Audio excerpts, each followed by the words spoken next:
Good morning, ladies and gentlemen. Welcome back to the RR Show, the best show on the internet. This is episode 218, and once again, we're trying something a little new, a little different. I don't know about you guys, but I love the horror, I love the spoopy, I like the creepypastas. And so this one I'm pretty excited about, because today we're diving into a subreddit we've never been to before, boldly going where no podcast has been before. Today we're going to r/UnresolvedMysteries. So, this is going to be good. Our first story today is from Glitter Cheese. The table was set, but no one was there. 5 people who vanished while cooking. When someone disappears mysteriously, those left behind are often shocked and confused. Particularly baffling are disappearances where it appears as if the missing person suddenly vanished in the midst of their daily activities. When someone disappears in the middle of making something to eat, the effect can be particularly jarring. The table is set, but no one is there. In this write-up, I will explore the disappearance of 5 people who went missing while cooking. Although the clues left behind and the exact circumstances of each of these cases vary, all of them share the same sense of eerie abruptness. I'm looking forward to hearing your thoughts on these cases as well as any other similar cases you may know of. Stephanie Stewart. In the summer of 2006, Stephanie Stewart, 70, worked as a fire spotter for Alberta, Canada's Sustainable Resource Development Department. Fire spotters are also known as lookout observers. During the wildfire season, generally April to September, although it varies, fire spotters live full-time in cabins located next to observation towers or lookouts.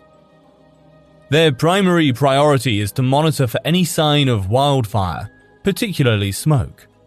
Other duties include reporting local weather conditions several times a day, monitoring and recording radio relay transmissions from other nearby workers, and maintaining all buildings and outbuildings on the property. The job is known for being physically and mentally taxing, as well as isolating.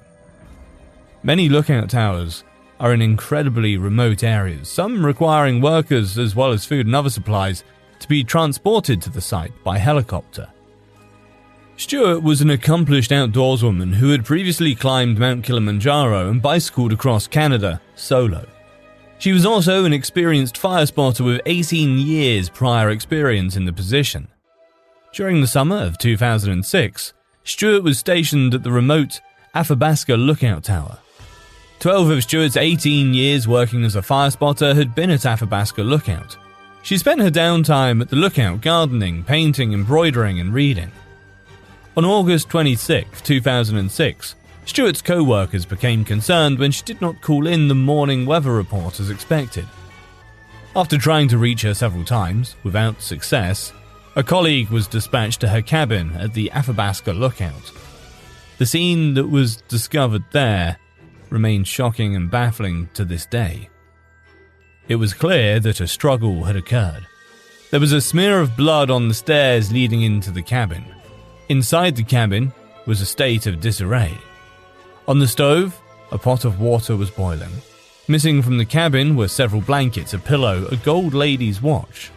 Stephanie was nowhere to be found on the lookout grounds. Authorities were immediately contacted, and extensive search and rescue efforts were performed in the wilderness surrounding the Athabasca Lookout, with no results. Authorities have stated that they do not believe Stewart fell victim to an animal attack. Her death has been ruled a homicide, and law enforcement seems sure it was foul play. At this time, no further information about Stephanie Stewart's disappearance has emerged. What could have happened to her? Whatever it was, it happened so quickly that the water was still boiling on the stove when her co-worker arrived to check on her. Scott and Amy Fandel.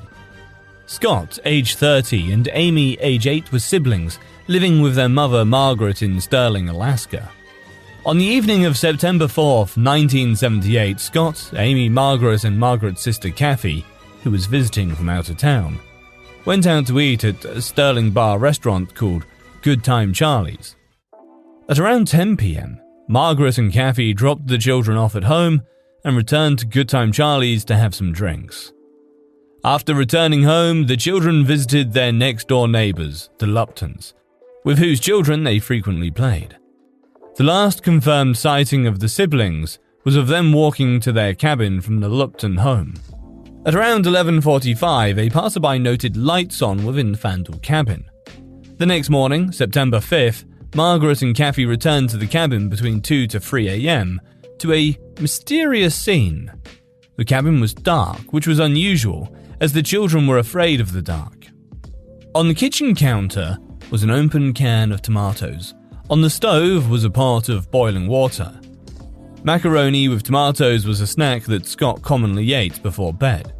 Scott and Amy were nowhere to be found within the house. Despite the strange scene, perhaps chalking it up to childhood forgetfulness or excitement, Margaret and Kathy assumed that Scott and Amy were spending the night next door at the Luptons, and both went to bed. Later that morning, Margaret awakened and left for work at around 8:30 a.m. Although she still hadn't seen Scott and Amy, she believed the children had followed their usual routine and had already left for school. At some point, Margaret attempted to call Amy at school, but was told that Amy hadn't arrived for school that day. However, Margaret's boss prevented Margaret from leaving work to investigate the absence further. At around noon, the kids' aunt, Kathy, woke. She too believed the children were at school, and as such was not alarmed to find them not at home. It wasn't until later that afternoon, after the school day had ended, that Margaret and Kathy became aware that anything was amiss. The Lupton children from next door visited the Fandle home, wondering why Scott and Amy hadn't attended school that day. Kathy, confused, called Margaret at work and notified her of the children's absence from school. A frantic Margaret immediately notified the police that the children were missing. Immediately after learning of the children's disappearance, Margaret tried to reach Amy's father, Roger, who had left about 9 months prior, but was unable to. At the time, she did speak with some of Roger's relatives, who reported that he had no idea where the kids were. Soon after, Roger arrived in Alaska to assist in search efforts for Scott and Amy. While investigating the children's disappearance, police found several bullet casings outside the Fandels' cabin. However, police were unsure if the casings were related to the disappearance. Years later, Roger's former girlfriend from at the time of the disappearance offered to reveal Scott and Amy's fate to Roger's uncle at the cost of $5,000. As far as I can tell, nothing ever came of this. Although Roger was considered a suspect for many years, he's no longer suspected to be involved by police. David Glenn Lewis. Attorney and former judge David Glenn Lewis, 39 of Amarillo, Texas, disappeared on Super Bowl Sunday 1993 amidst mysterious circumstances. Thursday, January 28th, Lewis left work early at around noon, bought gas using his credit card and later taught a college course until 10 p.m. His wife and daughter left for a shopping trip to Dallas, Texas, to last until January 31st. They don't see him at home before they depart for Dallas due to scheduling conflicts. Friday, January 29th, David was seen at Amarillo Airport by a friend who stated that the luggage-less Lewis was rushing through the Southwest Airlines terminal. Additionally, at 10:30 p.m., a police officer noticed a red Ford Explorer, the same make, model and color of David's car, parked outside the Potter County Courthouse in downtown Amarillo. Saturday, January 30th, a $5,000 deposit was made into the Lewis's joint bank account. David's red Ford Explorer was seen by a neighbor parked in the driveway of the Lewis home. The red Ford Explorer seen the previous evening by the police officer was no longer downtown at the court building. January 30th also marks the last confirmed sighting of David Glenn Lewis, although the exact circumstances of this sighting have not been made publicly available. Sunday the 31st was Super Bowl Sunday. David's wife and daughter returned home from their shopping trip to Dallas as planned. But what they found baffled them. They could find no sign of David himself in the house, and his red Ford Explorer was not there either. However, it appeared as if he had just recently left quite suddenly. In the fridge were freshly prepared turkey sandwiches. Additionally, the Lewis's VCR had recorded the Super Bowl game, starting at 5:15 p.m. that day. Starting the VCR recording would have required someone to be present in the home, as the Lewises did not have a VCR with a programmable timer that could be set ahead of time. The VCR recording was never stopped after the game, however, and had continued recording until the tape ended. David's wife and daughter also found laundry in the dryer and his watch and wedding ring sitting on the kitchen counter. Unbeknownst to David's family earlier that day, David's Ford Explorer had been spotted parked outside the Potter County Courthouse in Amarillo, Texas. The morning of January 31st, a sheriff's deputy noted the car as well as a man resembling David across the street from the court building, taking photos of the red Ford Explorer. However, this information did not come to light until police began investigating David's disappearance. Despite the strange circumstances, David's wife assumed he was simply working late and was not overly worried. However, the next day, Monday, February 1st, David's wife became alarmed when she still hadn't heard from him and he missed multiple work appointments. She reported David missing to the police. While investigating David's disappearance, police uncovered several odd clues. The same day he was reported missing, some 350 miles away from Amarillo, a Dallas cab driver had taken a fare resembling David from a Dallas hotel to the Dallas-Fort Worth airport. The driver reported the man appeared nervous and agitated and fumbled to pay for his fare from a wad of $100 bills.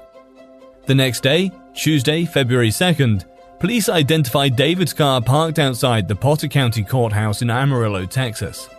His house and car keys were under the floor mat. David's driver's license, checkbook, and credit cards were found in the car, which is where David normally kept them. Police also discovered that David had purchased 2 plane tickets prior to his disappearance. The first ticket was for a flight from Dallas to Amarillo and was purchased on Super Bowl Sunday, January 31st. The second ticket was purchased the following day, February 1st, for a flight from Los Angeles to Dallas.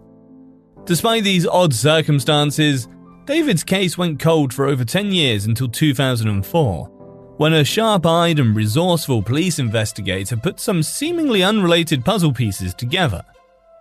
In 2004, Washington State Police Detective Pat Ditter read a local newspaper series that profiled, in part, the unreliability of law enforcement databases in helping to identify John Does.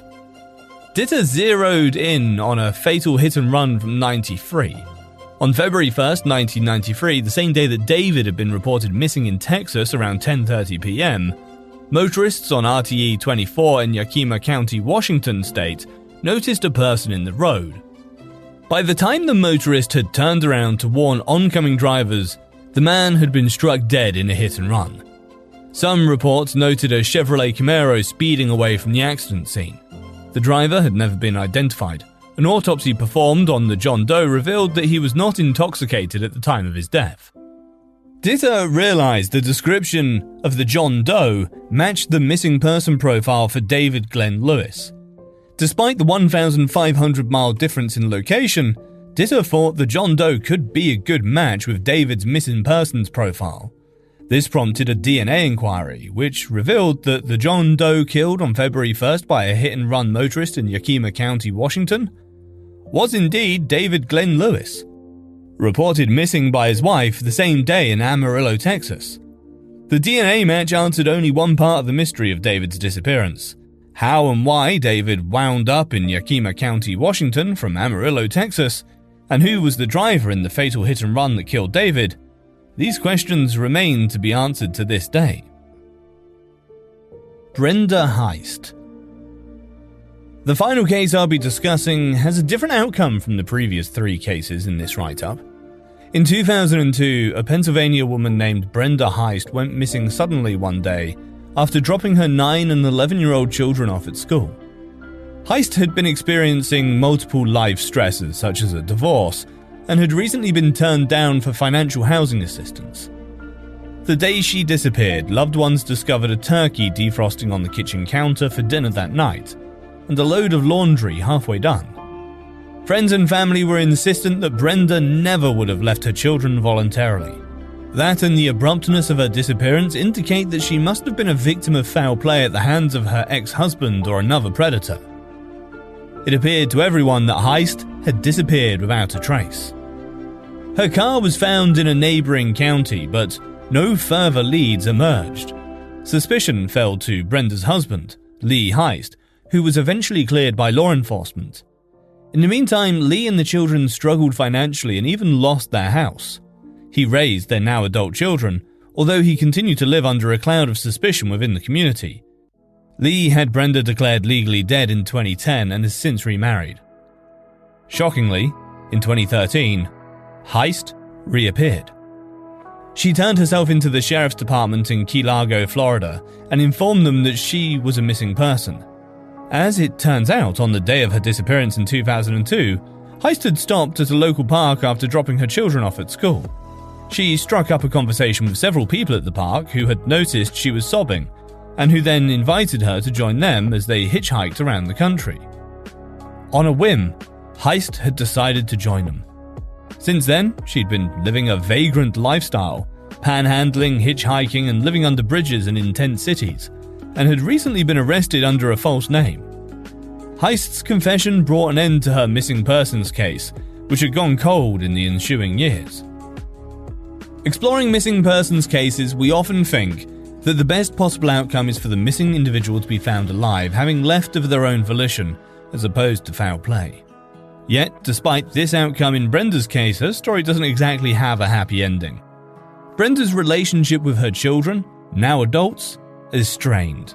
Lee Heist is angry at his ex-wife for the financial and emotional turmoil she caused in his and their children's lives.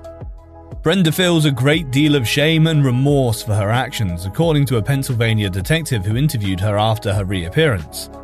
But she has a long way to go to make things right.